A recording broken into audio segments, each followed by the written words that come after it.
Hey guys, I just wanted to give a quick overview on how I started the weighted average decision matrix.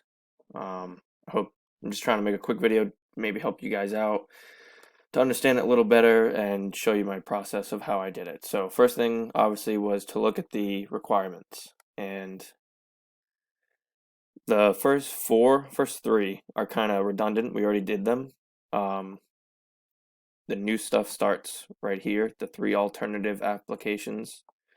Um, I didn't look at any alternative applications yet or decide on one, but I just started filling out the decision matrix right here. So if you didn't look at it already in the textbook, it is pretty much a weighted average decision table.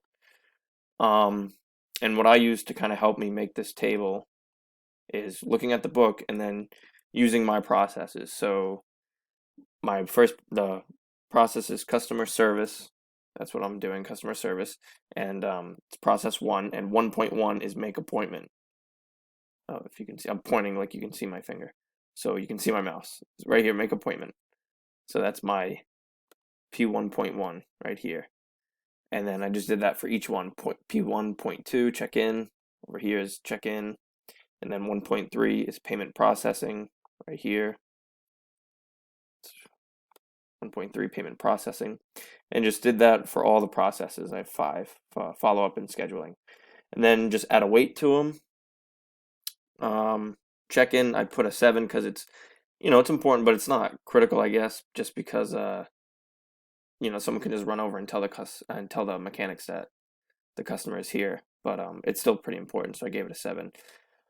Um, yeah, a lot of it's subjective on the weight. There was no criteria on how to grade the weight, whatever. But yeah, we'll replace the alternative 1, 2, and 3 with the names of the software that we choose, and then we can give them scores and calculate it like that.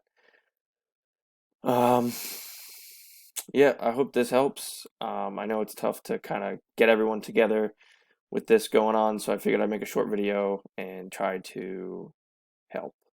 Okay, thanks, guys.